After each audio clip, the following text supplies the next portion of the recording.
Un feliz día, mis hermanos. Bienvenidos a este espacio especial de Amanecer con Jesús. Hoy está haciendo un poquito de frío, eh, pero el Señor, por medio de su Espíritu, trae calor a nuestro corazón.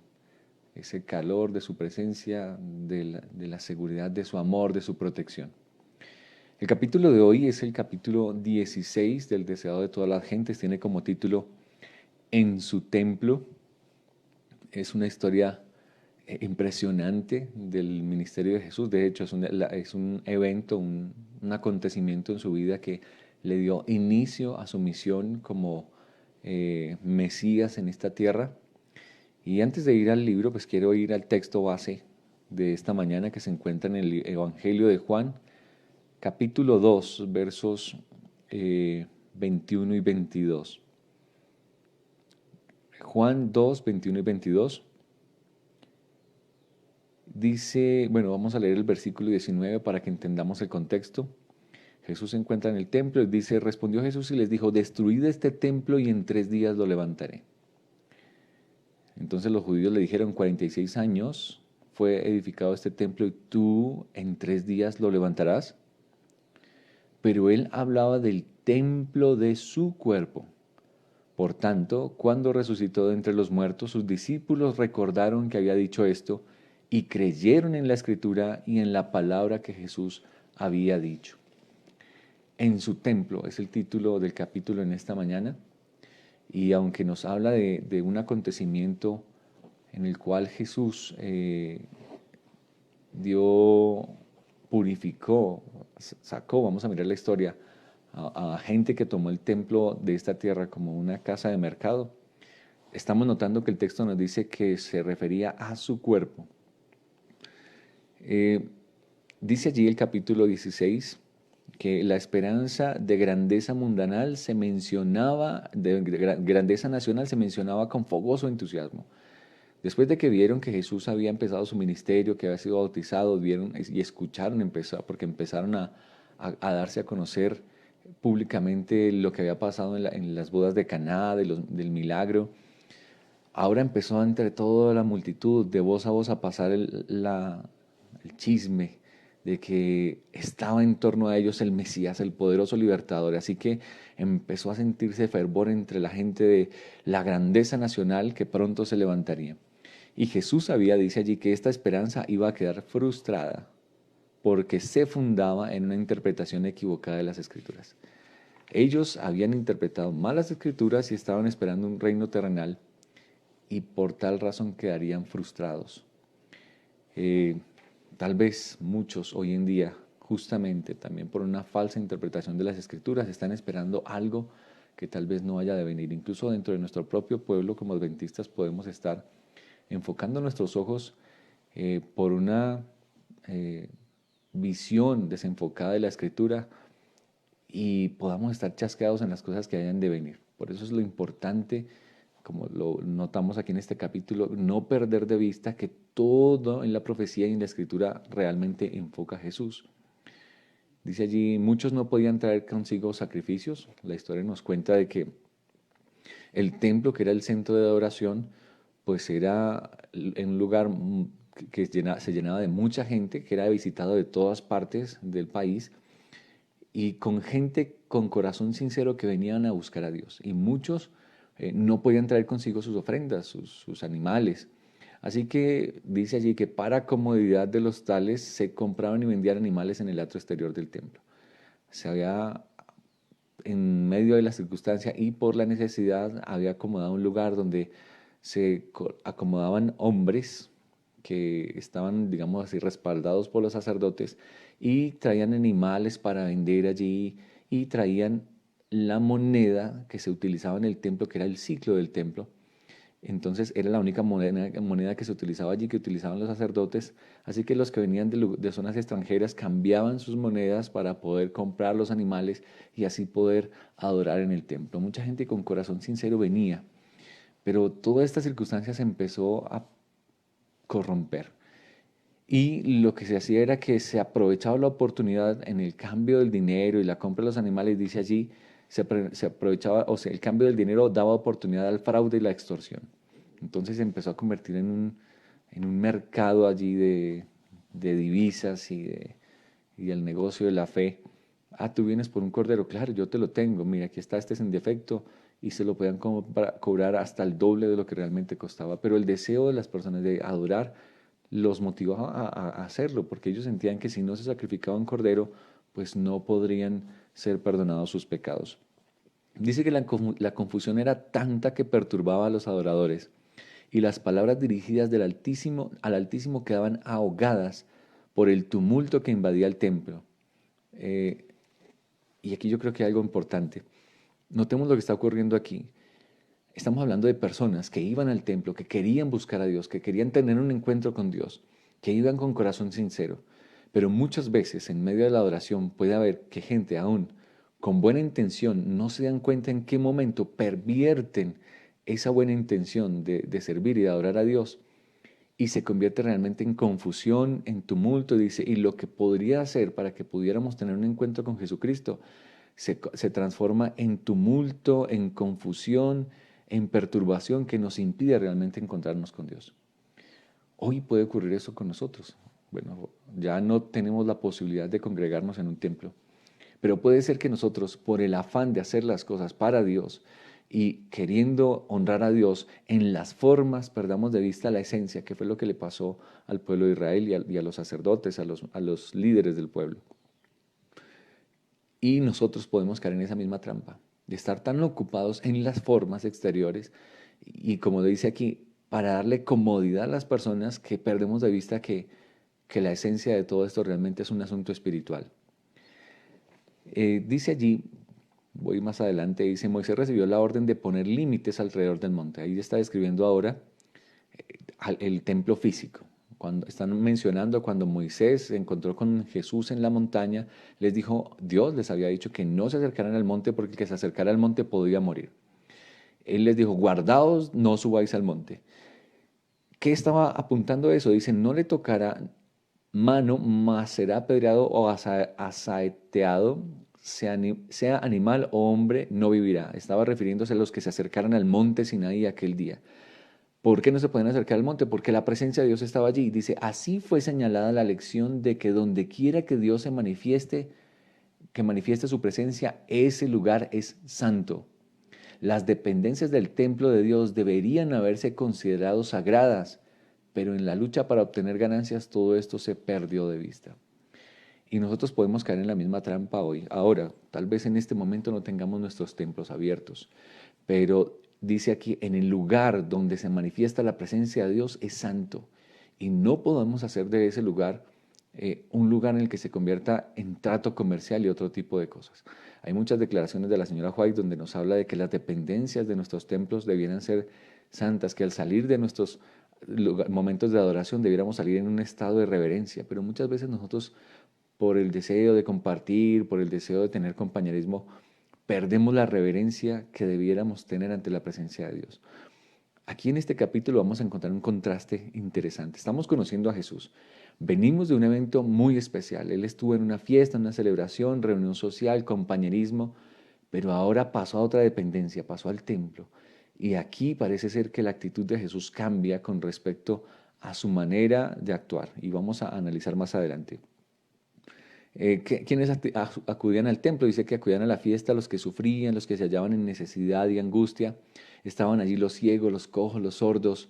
Algunos eran traídos en camillas. Muchos de los que venían eran demasiado pobres para comprarse la más humilde ofrenda para Jehová o aún para comprarse alimentos con que satisfacer el hambre. Hay mucha gente que se acerca a nuestros templos con gran necesidad. Y lo que ellos vienen a buscar es un mensaje de esperanza, un mensaje de salvación. Y muchas veces nosotros podamos caer en la trampa de sobrecargar a las personas cuando vienen con esa angustia, con esa necesidad. Eso pasó allí, ellos venían con angustia. Y dice allí que al entrar Jesús al templo, su mirada abarcó toda la escena. Vio las transacciones injustas, vio la angustia de los pobres, que pensaban que sin derramamiento de sangre no podía ser perdonado su pecado. Y era cierto, sin derramamiento de sangre no podían ser perdonados. Pero él dice aquí que vio que algo debía hacerse y algo tenía que ocurrir. Y apreciados hermanos, algo tiene que ocurrir hoy. Porque si nosotros estamos enfocados en nuestras formas y se nos olvida que lo más importante es la necesidad de la gente, perdemos de vista en la misión la que Dios nos ha encomendado. Habían sido impuestas numerosas ceremonias al pueblo, sin la debida instrucción acerca de su significado. Mira lo que está diciendo aquí, y también es una lección importante para nosotros. Nosotros podemos tener una cantidad de ceremonias y cosas lindas que podemos hacer como hijos de Dios, pero sin entender el significado de ellas, todo se hace sino una forma, se hace legalismo de nuestra experiencia espiritual. Lo importante aquí, y anoche lo mencionábamos estudiando con nuestros hermanos la parábola del sembrador, lo importante es comprender a qué apunta cada una de las enseñanzas de la palabra de Dios. Porque si no, esa semilla del Evangelio que se siembra en nuestro corazón puede no producir el fruto. Los adoradores ofrecían sus sacrificios sin comprender que prefiguraban al Hijo de Dios.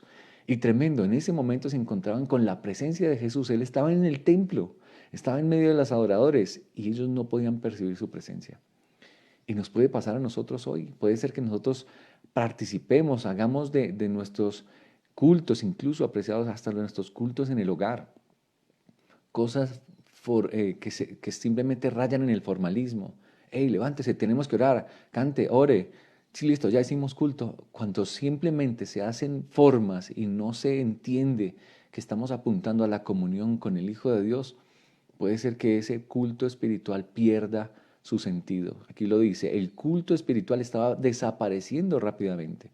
Si había un culto, sí, había un culto formal, un culto que rayaba en la monotonía, pero no era un culto espiritual. Y miren lo que dice aquí, dice, la obra de Cristo consistía en establecer un culto completamente diferente. Y para eso ha venido nuestro Señor Jesucristo, para eso hablan nuestros corazones a través de este mensaje. Tenemos que hacer de nuestros cultos cultos completamente diferentes. Puede ser que sean sencillos, pueden ser que sean, no sean extensos, ni que leamos largos pasajes de la palabra de Dios, pero sí podemos hacer de esos momentos que sean momentos especiales, momentos en los que realmente tengamos comunión con Dios. Jesucristo vino a hacer eso, a que entendamos que el culto, más allá de ser una forma, tiene que ser algo diferente, tiene que ser algo espiritual. Y puede ser que sea sencillo, puede ser que sea corto, y no necesariamente tenemos que estar allí como máquinas, robots. No, es que estamos ante la presencia de Dios. Es un Dios santo y requiere toda nuestra reverencia, pero que no rayen el formalismo. Con mirada escrutadora dice que Cristo abarcó toda la escena. Sentían que este hombre leía sus pensamientos más íntimos y descubría sus motivos ocultos. Apreciados hermanos, Jesús era una persona especial. Jesús podía mirarnos con amor y aceptación, pero su mirada escrutadora dice que penetra hasta lo más profundo de nuestro ser y conoce, sabe cuáles son nuestros motivos, conoce cuáles son nuestros pensamientos más ocultos. Puede ser que tú estés allí sentado con la Biblia en tu mano, pero Él sabe lo que tú estás pensando, sabe si estás pensando mal de tu prójimo, sabe si estás criticando al predicador, sabe si estás pensando, pero es que este no hace lo que debiera hacer, o midiéndote con los demás. ¿Y de qué te sirve un culto en el cual tú no estás conectado con la fuente espiritual? Te pueden ver externamente muy bien vestido con tu iglesia, con tu Biblia, pero si Dios conoce lo que hay en tu corazón. Por eso, más allá de la forma, Dios anhela un culto racional, motivado de un corazón humillado y con una necesidad extrema de nuestro Señor Jesucristo. Dice allí que cuando Jesús viene y ve toda esta escena, con un ojo escrutador, la gente se siente incluso atemorizada por su vista. A mí me llama la atención esta historia. Jesús estaba solo, los discípulos estaban allí, pero yo dice que incluso también ellos sintieron temor. Había una cantidad de gente, vendedores, cambistas. Hay una historia en el Nuevo Testamento donde Pablo y Silas fueron a un lugar y empezaron a predicar allí en Filipos, que no son, perdón, en Éfeso, que no son ídolos, no son dioses los que se hacen con las manos. Allí estaba Diana de los Efesios y le hacían unos pequeños ídolos que vendían en las calles y esta gente se hacía mucho dinero con estos ídolos, con estas figuras que se colgaban, que las utilizaban como protectores. Y ellos vienen y le dicen, eso no es Dios, no necesitamos de eso. Y dice la Biblia que ese día toda esta multitud de vendedores cogieron a Pablo y así les dieron casi que una paliza, casi que los matan y los llevaron, pararon en la cárcel esa noche. Y aquí Jesús está solo. Y hay una multitud, todo el templo está lleno. Y Jesús empieza a mirarlos y a decir, ustedes han hecho de mi casa una casa de mercado. Y nadie se levantó contra él. Nadie se atrevió a tomarlo así como pasó con Pablo. Aún los sacerdotes, dice, un sentimiento de pavor dominó la asamblea. Fue como si hubiese comparecido ante el tribunal de Dios para responder a sus hechos. Mirando a Cristo, todos vieron la divinidad que fulguraba a través del manto de la humanidad. Apreciados hermanos, ese es nuestro Dios. Él es Jesucristo. Él es tu Señor, si crees que es tu Señor. No es simplemente un hombre. Satanás se ha encargado de hacer ver a Jesús como alguien débil, como alguien que salió del desierto y su rostro demacrado. Pero aquí nos encontramos que Jesús, parado delante de toda esta multitud, con un porte de rey, toda esta multitud no se atrevió a ponerle un dedo. Apreciado hermano, mientras Jesús esté a tu lado, no habrá poder humano que te pueda poner un dedo encima. Ese es el poder de Cristo Jesús. Irradiaba la divinidad en medio de su humanidad y Él es el mismo que ha prometido estar contigo todos los días. Satanás no se atrevió a ponerle un dedo ese día, así como no lo hizo a través de todo su ministerio hasta que Jesús se lo permitió, y lo miraremos más adelante. Habló con voz clara y penetrante, la misma que sobre el monte Sinaí había proclamado la ley. La misma voz, el que habló los 10 mandamientos en el Sinaí, es el mismo que estuvo en ese templo y les dijo, quitad esto de aquí, no hagáis de la casa de mi padre casa de mercado. Nadie se atrevió a refutar, sacó unas cuerdas que habían cogido a la entrada y con un azote de cuerdas volcó las mesas, regó las monedas, espantó a los animales, dice, con un celo y una severidad que nunca manifestó antes. Recordemos, estamos meditando en quién es Jesús. Qué contraste, acabamos de verlo feliz, compartiendo, sonriendo con una familia en una celebración social, una fiesta. Y ahora aquí pareciera que no era el mismo. De hecho, el libro nos dice, Jesús no los hirió con el látigo de las cuerdas, pero en su mano el sencillo látigo parecía una flamígera espada. Dice, huyeron del lugar con sus ovejas, bueyes, dominados por un solo pensamiento, el de escapar de la condenación de su presencia. La presencia de Jesús también trae condenación, mis apreciados. Claro, porque Dios es un Dios santo y ante su presencia el pecado no puede ser tolerado. Gritos de terror escaparon de centenares de labios pálidos. Aún los discípulos temblaron. Les causaron pavor las palabras y los modales de Jesús tan diferentes de su conducta común. Y aquí esta historia nos está mostrando otra faceta de nuestro Señor Jesucristo. Dios es amor y Dios es misericordia, pero también es justicia y no dará por inocente al malvado, lo dice allí Éxodo 20, refiriéndose a los mandamientos. Manifestó unos modales y una actitud que no se había visto. Pero apreciados, Él también, esta actitud es también de nuestro Señor Jesús. Y necesitamos entenderlo, necesitamos conocerlo. ¿Por qué actúa así? ¿Por qué Jesús actúa así tan tajante? ¿Por qué no manifestó misericordia tal vez para un poco de personas que estaban equivocadas en su proceder? Apreciados hermanos, porque cuando nosotros somos conscientes de una verdad, cuando nosotros conocemos una así dice Jehová, y aún así arbitrariamente, obstinadamente queremos seguir pisoteando lo que el Señor ha establecido como santo, Dios es un Dios celoso y no va a tolerar que nosotros arrogantemente sigamos pisoteando su ley y dándole la espalda a sus mandamientos, a sus recomendaciones, a sus llamados de atención. Dice allí, en la purificación del templo, y aquí hay una lección muy importante, en la purificación del templo Jesús anunció su misión como Mesías y comenzó su obra. Desde edades eternas había sido el propósito de Dios que todo ser creado, desde el resplandeciente y santo serafín, refiriéndose a los seres del cielo, ángeles, hasta el hombre, fuese un templo para que en él habitase el Creador. Aquí es donde viene una lección espiritual con respecto a la purificación del templo. Ya no existe un templo y tenemos sí lugares de reunión, pero aún eso no son el templo. Son salones, son sinagogas, son los lugares donde nos reunimos y nos congregamos con Dios. Pero este templo tiene un significado aún más abarcante. Dice, a causa del pecado, la humanidad había dejado de ser el templo de Dios. ¿Cuál es el templo de Dios hoy? ¿Dónde es el lugar donde Dios quiere habitar? Dios no habita en lugares hechos por hombres. Dios no habita en lindas construcciones y salones especiales que podamos edificar y que son lindos y los utilizamos para la adoración. Dios quiere habitar es en nuestro corazón. Dios quiere habitar en ti y en mí. Dice allí, ensombrecido, a causa del pecado la humanidad había dejado de ser el templo de Dios. Ensombrecido y contaminado por el pecado, dice, el corazón del hombre no revelaba la gloria del ser divino, pero por la encarnación del Hijo de Dios se cumple el propósito del cielo.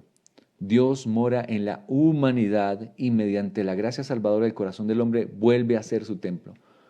¿A qué templo entonces se está refiriendo? Allí se estaba refiriendo al templo de su cuerpo, pero el templo en el que Dios quiere habitar hoy es en nuestro cuerpo, en nuestra vida. Y miren el celo que Jesús manifestó al ver que el templo terrenal se había convertido en una casa de mercado. Se puso molesto, azotó cuerdas y dijo, ¿cómo es posible que en el templo en el que mi Padre quiere morar se haya convertido en esto? Apreciado hermano, nuestra vida es ese templo. Y Dios no puede habitar en un templo, en un cuerpo que se ha vuelto confusión, se ha vuelto una caneca de basura. Y perdónenme la expresión. ¿A qué tipo de basura me refiero? Todo lo que nosotros metemos en nuestro cuerpo lo convierte o un lugar adecuado en el cual Dios pueda morar o en una caneca de basura. A través de todo lo que nosotros vemos, escuchamos, a través de lo que comemos, apreciados. Aquí es donde viene un importante mensaje de temperancia. El mensaje de la temperancia es muy importante. ¿Qué es temperancia? Hacer buen uso de lo correcto, equilibradamente y evitar todo lo que es nocivo para nuestro cuerpo. ¿Por qué? Porque nuestro cuerpo es templo del Espíritu y Dios es un Dios celoso. No permitirá, de hecho, no podrá morar donde nosotros habremos hecho de nuestro cuerpo un centro de confusión. Dice, los judíos no habían comprendido el significado del edificio que consideraban con tanto orgullo. No se entregaban a sí mismos como santuarios del Espíritu Divino. ¿Qué fue lo que le pasó a los judíos? Los judíos se gloriaban de ese templo de mármol con esa cúpula dorada donde era el orgullo de Israel, pero ellos no habían entendido. Eso solo es un templo que sería destruido dentro de pocos años, sería destruido por los romanos. Dios quiere un templo en el cual pueda habitar y ese somos nosotros. Y si nosotros tampoco lo entendemos, simplemente viviremos formas externas de religión sin entender que el lugar donde Dios quiere habitar es dentro de nosotros. Los atrios del templo de Jerusalén, llenos del tumulto del tráfico profano, escuchen muy bien, representaba con demasiada exactitud el templo del corazón, contaminado por la presencia de las pasiones sensuales y de los pensamientos profanos. Apreciados hermanos, Dios es un Dios de misericordia, Dios es un Dios de amor. Dios quiere habitar en nuestro corazón, pero si nosotros hacemos de nuestra mente, nuestro corazón, un lugar donde habite todo tipo de basura, malos pensamientos, pasiones sensuales, dice allí, Dios no puede habitar allí. ¿No sabéis que sois templos de Dios y que el Espíritu de Dios mora en vosotros? Si alguno violar el templo de Dios, Dios destruirá al tal, porque el templo de Dios, el cual sois vosotros, santo es. Ningún hombre puede de por sí echar las malas huestes que se han posesionado del corazón. Sí, nosotros no podemos. El enemigo viene y hay unas huestes del mal que vienen aquí a intentar tomar el control de nuestro corazón. Y nosotros no podemos sacarlas, dice allí. Solo Cristo puede purificar el templo del alma, pero no forzará la entrada. Aquí es donde nosotros tenemos que tomar una decisión. Y aquí más adelante cita, Jesús está a la puerta. Yo estoy a la puerta y llamo. Si alguno oye la voz y abre la puerta, entraré a él y él conmigo. Y me llama la atención una frase que tengo aquí subrayada que dice, Él vendrá no solamente por un día, porque dice, habitaré y andaré en ellos. Apreciados hermanos, aquí hay una lección muy importante. Jesús quiere que nosotros seamos la morada del Espíritu, pero Él necesita un lugar limpio. Nosotros no lo podemos limpiar porque tenemos una cantidad de cosas que han atrapado nuestro corazón, pero lo que sí podemos hacer es decidir si le abrimos la puerta a Jesús para que Él haga esa limpieza de adentro hacia afuera, o si simplemente queremos, sí Señor, nosotros queremos que tú nos bendigas, que nos ayudes, pero nosotros no queremos que saques ese amor que tengo por este vicio oculto, por esta pasión o por este deseo acariciado. Eso sí no quiero que lo saques. Ahí es donde Dios no puede entrar, si yo no se lo permito.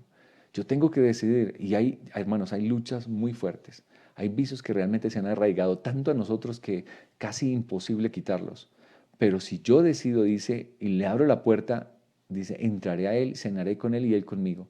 Ese cenar, nosotros no cenamos con cualquier persona. Nosotros cenamos con personas especiales. Normalmente, y en nuestra cultura aquí occidental, tal vez salimos, desayunamos en la calle o no desayuna mucha gente, se toma simplemente algo sencillo en la mañana. El almuerzo puede ser que lo comparta con personas en su trabajo, en la calle, pero la cena normalmente es cuando ya estamos en casa, cuando hay intimidad, cuando estamos con nuestra familia o cenamos con una persona que es muy especial para nosotros. Jesús nos está diciendo, eso es lo que Él quiere tener contigo. Él quiere tener intimidad contigo. Él no quiere, Él dice, Él quiere cambiar el culto. Tal vez hemos hecho de nuestro culto simplemente una forma, algo externo, algo que, no, que ha perdido el sentido espiritual. Pero Jesús dice, déjame entrar, permíteme tener, que tu culto cambie, que tu manera de orar sea diferente, porque tal vez estás orando simplemente monótonamente, pidiendo te pido, te pido, te pido, te agradezco. Y no, ya oramos. No, Dios quiere que sea algo diferente, que sea algo realmente motivado por un corazón necesitado, que realmente invitemos a Jesús a nuestro corazón y Él haga parte de nuestra experiencia. Entonces notaremos que toda esa forma externa cobrará sentido en nosotros. Eso es lo que el Señor anhela. Dice, Él quiere entrar y no solamente por un día. También dice, no quiere que nuestra experiencia con Dios sea de un día sí y de un día no. Ay, muy bonito el amanecer, pero después nos separamos del Señor, todo el día sigo apartado de Él. Ah, muy bonito el culto que celebramos, o termine ahorita la cuarentena y volvamos a nuestra vida cotidiana y se nos olvide lo necesario que es buscar a Dios todos los días. He escuchado lindos testimonios de personas que agradecen a Dios por esta cuarentena, porque han encontrado una oportunidad para reunirse en familia, para buscar la palabra de Dios, pero algunos incluso dicen, ojalá que cuando esto termine, todo esto no pare, porque puede ser que otra vez abracemos nuestra cotidianidad y se nos olvide lo necesario que es Jesús. Leo aquí más adelante, me queda un par de páginas, una página dice, los sacerdotes huyeron del templo y la pregunta es, ¿y por qué huyeron? ¿Por qué cuando Jesús vino y azotó con cuerdas y volcó las mesas todos salieron despavoridos? Dice, Cristo hablaba con la autoridad de un rey y en su aspecto y en el tono de su voz había algo a lo cual no podían resistir. Al oír la orden se dieron cuenta, como nunca antes, de su verdadera situación de hipócritas y ladrones. Apreciados hermanos, cuando yo acepto la presencia de Jesús en mi vida, Jesús es un Dios misericordioso y compasivo, pero también es el Rey. Y el Rey es el soberano al cual yo me someto y decido hacer lo que Él me manda. Y cuando yo no estoy dispuesto a aceptar las órdenes del Rey de Reyes, Señor de Señores, a aceptar un escrito está como está en su palabra, pues yo no puedo resistir su presencia. Por eso salgo huyendo de allí. Y los sacerdotes no lo pudieron aceptar. ¿Por qué? Porque reconocieron que eran hipócritas y ladrones. Si nosotros no estamos dispuestos en aceptar un así, dice Jehová, reconociendo que Él es el Rey y que yo soy el que me someto a Él y no Él a mí, entonces yo puedo mantenerme en su presencia. Ahorita vamos a mirar que un grupo de personas se pudo quedar allí. Pero los que no estamos dispuestos a aceptar un escrito está, Dios me ha mandado claramente, específicamente lo que dice su palabra. Y si yo soy uno de los que me gusta escoger, esto me gusta de la palabra, pero esto no, déjame decirte, no vas a poder resistir la presencia de Jesús, porque Jesús es un Dios celoso. Jesús no puede aceptar que nosotros tomemos cosas que son sagradas como si fuera algo trivial y algo mundano. Por eso ellos huyeron, porque la presencia del enemigo no puede estar en la presencia de un Dios santo. Dice allí más adelante, lo subrayé, no quisieron arrepentirse, a pesar de que vieron esa señal poderosa de la autoridad de Cristo Jesús, de Dios en la tierra, no quisieron arrepentirse. Tristemente le dieron la espalda y prefirieron decir, no, nosotros no aceptamos eso.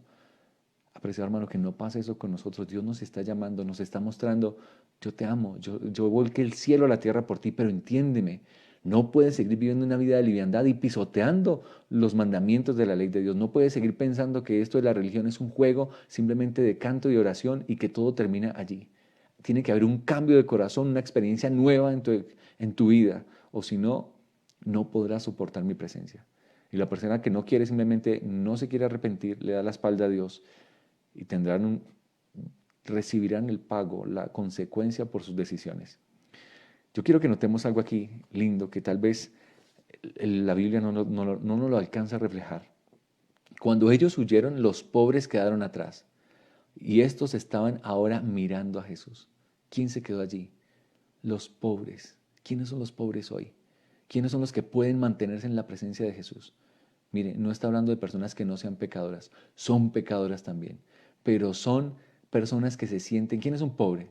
Una persona pobre es una persona que tiene necesidad de que atiendan algo que le hace falta. Pues esos son los pobres que se pueden mantener en la presencia de Dios. También son pecadores, también son ladrones, también han sido adúlteros, mentirosos, pero reconocen que son pobres y que necesitan de Jesús. Que si Él viene y le dice, necesitas cambiar esto, dicen, no importa, lo que tenga que hacer, hazlo, pero sácame de esta situación en la que me encuentro. Estoy pobre, necesitado, ciego, dice allí. Se quedaron los pobres mirando a Jesús. Pudieron contemplar su cara. Si ustedes miran más atrás, dice que los que estaban vendiendo en las mesas no se atrevían a mirar a Jesús, bajaron la mirada reconociendo su condenación. Pero estos lo miraban, se atrevían a mirarlo a los ojos, cuyo rostro, miren lo que dice aquí, expresaba su amor y solidaridad.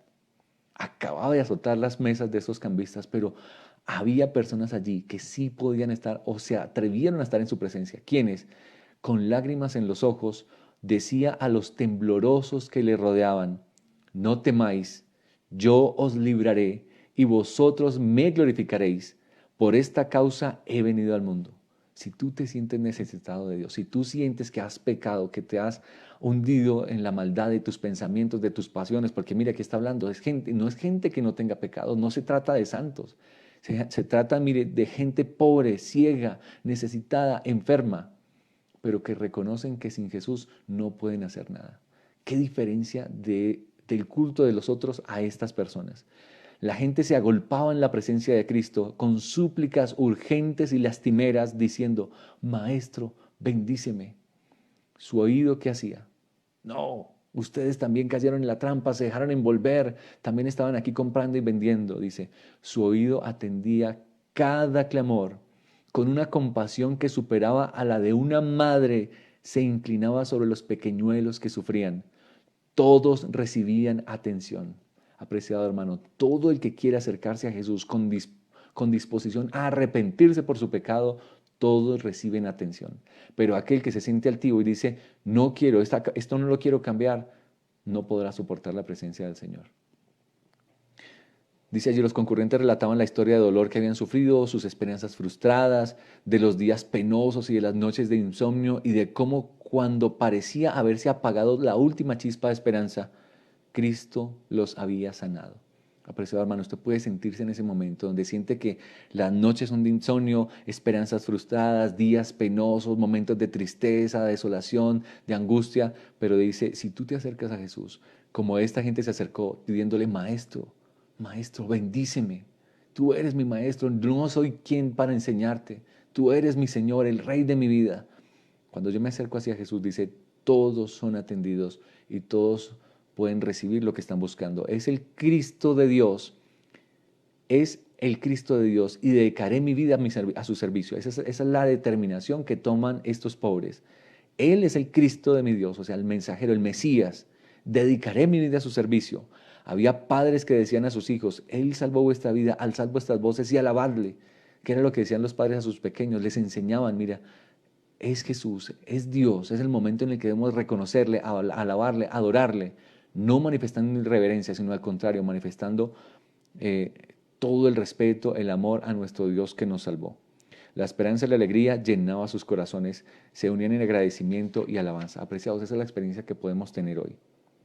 Dice allí que estas personas que eran pobres, cuando llegó el momento en que Jesús fue crucificado, cuando lo estaban llevando allá para el Gólgota, cuando fue escarnecido por los romanos, dice, los que habían sido sanados en aquella ocasión no hacían parte de la turba que gritaba, crucifícale. Al contrario, dice, llegaron a ser agentes de la misericordia de Dios, instrumentos de su salvación. Esa persona que es humilde, que se somete a Dios, que está dispuesto a aceptar los cambios en su vida, los cambios que Dios le manda, se convertirán en agentes de la misericordia de Dios, instrumentos también de salvación. Todo el plan del culto de sacrificios era una predicción de la muerte del Salvador para redimir al mundo. No habría eficacia en estas ofrendas cuando el gran suceso del cual señalaban durante siglos fuera consumado. Es decir, todo lo que se hizo en el templo apuntaba a Cristo Jesús. Y después de que Jesús ya no estuviera, eso ya no tendría sentido. Así como hoy en día, apreciado, ya no existe un templo, ya no existen sacrificios, ya no hay celebraciones judías. Ya todo eso no tiene sentido porque Cristo vino. Y lo mismo hoy, si todo lo que tú haces no se enfoca, la base no es Jesucristo, todo lo que tú haces en tu vida es sin sentido. Incluso tu trabajo, tu carrera, tu estudio, todo lo que tú haces en esta tierra, si pierdes de vista que la base es Jesucristo, todo eso es sin sentido. Es simplemente metal que hace ruido. Termino aquí con la última línea de la página 53. Mientras Jesús ministra en el santuario celestial, es siempre por su Espíritu el ministro de la iglesia en la tierra. Él nos habla que ahora todo su ministerio se ha trasladado al cielo. Ahora es el sacerdote de un nuevo pacto, ya no el antiguo pacto con sacrificios de animales. Ahora el verdadero Cordero, el Hijo de Dios, derramó su sangre y Él, como nuestro intercesor, como nuestro abogado, se encuentra en el cielo. Y dice allí, Él ministra desde allí por medio de su Espíritu a cada uno de nosotros. Él te visita a ti, te acompaña por medio de su Espíritu Santo. Él sigue siendo el sacerdote entre Dios, el abogado entre Dios y los hombres, nuestro sacerdote, nuestro intercesor. Y aunque delega su poder a ministros inferiores, su presencia vivificadora está todavía con su iglesia. Hoy hay agentes humanos, siervos que Dios ha escogido para que puedan ministrar su iglesia. Pero Él sigue conduciendo esta iglesia, la sigue sosteniendo y desde el cielo ve, contempla tu situación, tu angustia, tu dolor. Y si tú te acercas a Él con corazón sincero, dejando el formalismo, permitiendo que Dios cambie ese culto en un culto espiritual, serás grandemente bendecido. Pero si decides simplemente no aceptar lo que Dios te pide, no ir arrepentido y pensar que tu vida está bien y que no necesita cambios, no podrás resistir la presencia de Jesús. Dios es misericordioso, pero también es justo y no tolera el pecado. No te olvides, vendrá un día muy pronto y como fuego purificador acabará con el pecado. Y todo aquel que no ha querido, que no ha decidido por Jesús quitarse de encima ese pecado con la ayuda de su poder, pues también será destruido cuando el pecado sea destruido en esta tierra. Apreciados hermanos, que el Señor nos bendiga, que no sea esa nuestra experiencia, que así como Dios purificó ese templo, pueda purificar el templo de nuestra vida. Dios no habita ya en templos humanos, quiere habitar en tu corazón, que tu vida en este día sea lleno de su plenitud y que desde adentro hacia afuera, como fuego purificador, queme toda la escoria de tu pecado, de tu carácter, de tu vida.